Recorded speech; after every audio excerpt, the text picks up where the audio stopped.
Hi everyone, welcome to my YouTube channel Krishna law classes.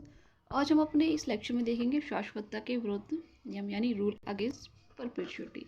तो अधिनियम की धारा 14 के अनुसार कोई भी ऐसा अंतरण नहीं हो सकता जो अंतरण के समय जीवित एक या उससे अधिक व्यक्ति को उसके जीवन काल और उस अजन्मे व्यक्ति की अव्यवस्थितता और अंतरण के समय मौजूद नहीं है और जिसे संपत्ति में पूर्ण हित निहित होना है के पश्चात प्रभावी हो।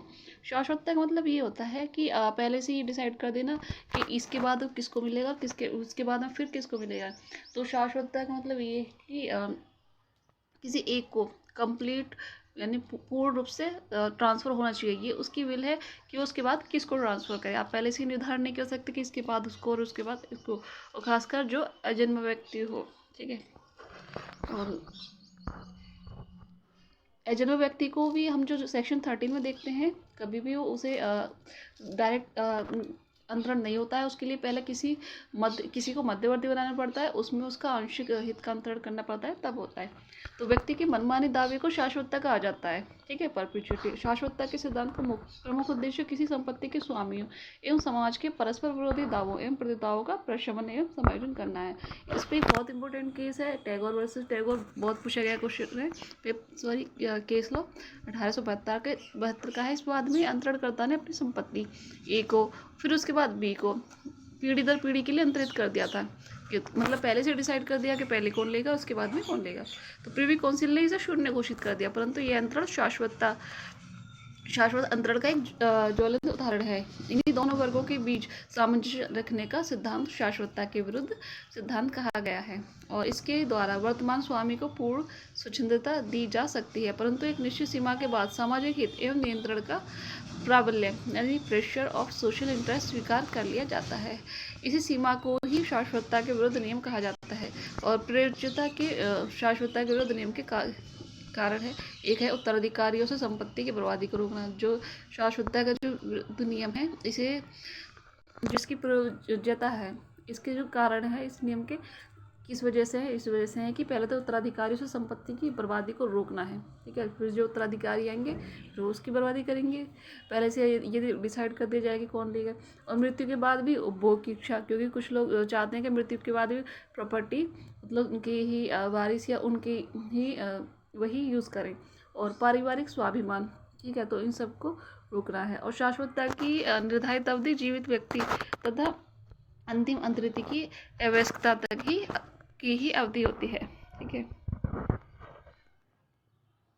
और नेक्स्ट है शाश्वतता के विरुद्ध नियम केवल भावी हित यानी कि फ्यूचर इंटरेस्ट पर ही लागू होता है। यानी कि ये नहीं कि वर्तमान में यदि कोई ट्रांसफ़र कर रहा है तो उस पर ये अप्लाई नहीं होगा, ये लागू होता है ओनली फ्यूचर इंटरेस्ट पर। शाश्वतता के विरुद्ध नियम के भावी हित का अंतरण वैध एवं प्रवर्तनीय होना चाहिए। और इसके आवश्यक तत्व हैं, इसकी जो शाश्वतता की आवश्यक तत्व हैं, इसमें अंतरण यानी ट्रांसफर, संपत्ति में हित का सृजन, एक जीवित या अनेक जीवित व्यक्ति होता था, अंतिम अंतरिति की अव्यवस्थितता यानी 18 वर्ष या 21 वर्ष के व्यक्ति आते हैं। ठीक है, और इसके अलावा निम्न आवश्यक तत्व हैं। तो सबसे पहले हमने क्या देखा है, तो जीवित व्यक्ति होने चाहिए, एक या अनेक हों, और अंतिम अंतरिति यदि कोई है तो उसकी जो अव्यवस्था की जो आयु है 18-21 वर्ष तक ही आते हैं। ठीक, और नेक्स्ट और भी इसके जो आवश्यक तत्व है, पहला है अव्यवस्था का लाभ अंतरण के अंत में नहीं प्राप्त होगा। ठीक है, और शाश्वतता अवधि की गणना एवं प्रारंभ। ठीक है, एक तो शाश्वतता की यदि पहले ही अवधि की गणना कर दी जाती है कितनी टाइम तक रहेगा, और या फिर उसका प्रारंभ कब होगा, इस तरह से यदि कर दिया जाता है तो शाश्वतता का नियम कहलाता है। और शाश्वतता का निर्धारण वास्तविकताओं पर निर्भर नहीं होता है। ठीक है, एक कल्पना कर ली जाती है कि किसके बाद कौन लेगा। और भारतीय विधि में अवधि के बाद में गर्भकाल का लाभ अंतरिति को नहीं प्राप्त होता है। ठीक है, और भारतीय विधि है उसके अंतर्गत जो अवधि होती है उसके बाद में गर्भकाल का जो लाभ होता है वो अंतरिति को प्राप्त नहीं होता है। और पूर्व हेतु संपत्ति के पूर्व या उस समय तक अंतरिति का जन्म होना चाहिए। ठीक है, अब इसके हम कुछ महत्वपूर्ण बिंदु देख लेते हैं, कुछ इम्पोर्टेंट पॉइंट्स हैं। तो पारिवारिक बंदोबस्त या पारिवारिक बंटवारा, समर्पण तथा वसीयती मामलों में धारा 14 लागू नहीं होती है। वेरी वेरी मोस्ट इंपॉर्टेंट है, यहीं से क्वेश्चन बनता है कि धारा 14 कहाँ पर लागू नहीं होती है। पारिवारिक बंदोबस्त, पारिवारिक बंटवारा, समर्पण और वसीयती मामलों में धारा 14 लागू नहीं होती है। ठीक है, उसके बाद है किसी संपत्ति के विक्रय या दान में यह धारा लागू नहीं होगी।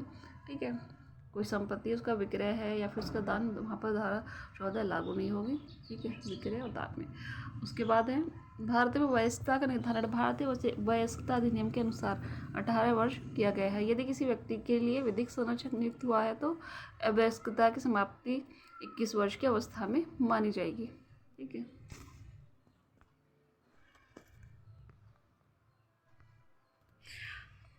नेक्स्ट है नवीनीकरण की शर्त के साथ किया गया पट्टा शाश्वतता नियम के द्वारा प्रभावित नहीं होगा।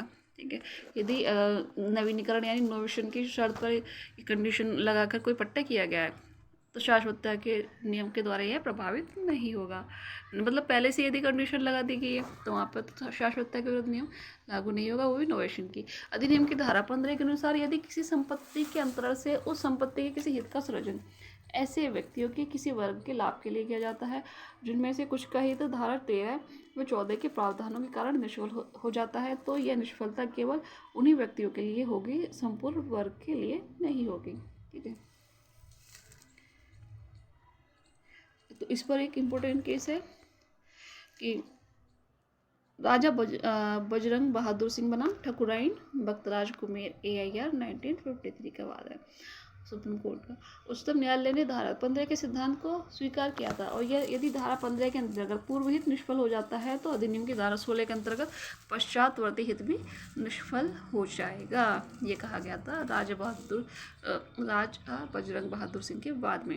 यदि पूर्व हित निष्फल हो जाता है 15 के अंतर्गत तो पश्चातवर्ती हित भी निष्फल होना ही है 16 के अंतर्गत। हम देखते हैं सेक्शन 17 है जो कि संचयन के निर्देश का सिद्धांत देता है। तो अधिनियम की धारा 17 संचयन के निर्देशों को अभिव्यक्त करती है। इसके अनुसार संपत्ति की आय का संचयन करने की 2 सीमाएं हैं। मतलब पहले तो जो जनरल रूल है ना, सामान्य सिद्धांत, उसमें यही है कि सामान्यतः किसी भी आय का, किसी की इनकम का संचयन नहीं किया जा सकता, लेकिन कब किया जा सकता है इसकी कुछ सीमाएं हैं, कितने तक किया जा सकता है। तो अंतरणकर्ता के जीवन काल के, जब तक वे जीवित है उसके जीवन काल तक के लिए एवं अंतरण दिनांक से 18 वर्ष तक जिस टाइम अंतरण किया जा रहा है, ठीक है, उस डेट से लगा के 18 वर्ष से अधिक अवधि के लिए किसी की भी आय का संचयन नहीं किया जा सकता है। उपरोक्त दोनों अवधियों में से जो भी अधिक हो, यदि इनमें से जो भी अधिक हो, मान लीजिए 18 वर्ष पहले कंप्लीट हो रहे हैं या बाद में हो रहे हैं या फिर पूरा जीवन काल का जो पीरियड है वो है, तो जो अधिक होगी वो माना जाएगा। ठीक है, और वही मान्य होगा जो धारा 17 के आवश्यक तत्वों में अंतरणकर्ता का जीवन काल, अवैध संचयन का प्रभाव 18 वर्ष की अवधि है उससे अधिक अवधि आदि आते हैं। ठीक है, और संचयन का निर्देश अधिनियम की धारा 11 के में निहित सिद्धांत के अनुसार ही वैध होगा। धारा 11 में कंप्लीट यानी एब्सोल्यूट अंतरण के बारे में बताया गया है, किसी भी तरह कंडीशन नहीं लगाई जा सकती है। और संचयन के विरुद्ध सिद्धांत प्रतिपादित जो सिद्धांत है प्रत्येक अवस्था में लागू होगा, चाहे आय का पूर्ण संचयन निर्दिष्ट हो या अंशतः संचयन निर्दिष्ट हो। ठीक है, या तो कंप्लीट किया गया हो या अंशतः किया गया हो, यानी पार्टली। संपत्ति का परिरक्षण, अब है प्रिजर्वेशन ऑफ प्रॉपर्टी। अंतरित संपत्ति के परिरक्षण एवं अनुरक्षण के लिए निर्दिष्ट संचयन भी वैध होगा। ठीक है, अंतरित संपत्ति के परिरक्षण एवं अनुरक्षण के लिए जो निर्दिष्ट संचयन किया जाता है वह भी वैध होगा। यह अपवाद अंग्रेजी अधिनियम में नहीं दिया गया है। और अधिनियम की धारा 14 के अंतर्गत धारा 14, 16 एवं 17 के निबंधन ऐसे अंतरण पर लागू नहीं होंगे जो लोकहित, धर्म ज्ञान, वाणिज्य, स्वास्थ्य क्षेत्र या मानव जाति के लाभप्रद उद्देश्यों को अग्रसर करने के लिए किया गया हो। ठीक है, तो कहाँ पर लागू नहीं होंगे संचयन के सिद्धांत? एक तो लोकहित में, दूसरा धर्म ज्ञान में, तीसरा वाणिज्य, स्वास्थ्य क्षेत्र या मानव जाति के उनके लाभप्रद उद्देश्य के लिए यदि किए गए हैं तो वहाँ पर ये संचयन का सिद्धांत, मतलब कि जो लिमिटेशन लगाई गई है ना संचयन के सिद्धांत में, वो लागू नहीं होंगे जो आजीवन काल और 18 वर्ष का जो टाइम पीरियड है। ठीक है, अब है इंटरेस्ट रिलेटेड टू फैक्ट्स, यानी हित संबंधी तथ्य है। निहित हित हम कहाँ पर देखते हैं, सेक्शन 19 में देखते हैं, वेस्टेड इंटरेस्ट। तो अधिनियम की धारा 19 निहित हित की व्याख्या करती है। इसके अनुसार जब किसी संपत्ति के अंतरण से किसी व्यक्ति के प्रति हित उत्पन्न किया जाता है लेकिन समय नहीं बताया जाता है कि वह कब प्रभावी होगा, तो ऐसे हित को निहित हित कहा जाता है। इसके दो प्रकार हैं, एक है कब्जा सहित निहित हित और एक है बिना कब्जे के निहित हित। ठीक है,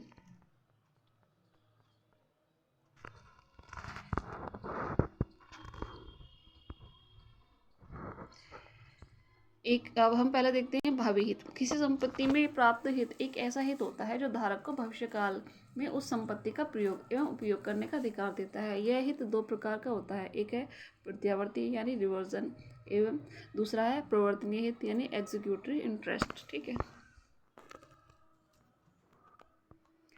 नेक्स्ट है अवशिष्ट हित। अवशिष्ट होता है बचा कुचा, जो लास्ट जो बच गया है ट्रांसफर करने के बाद में।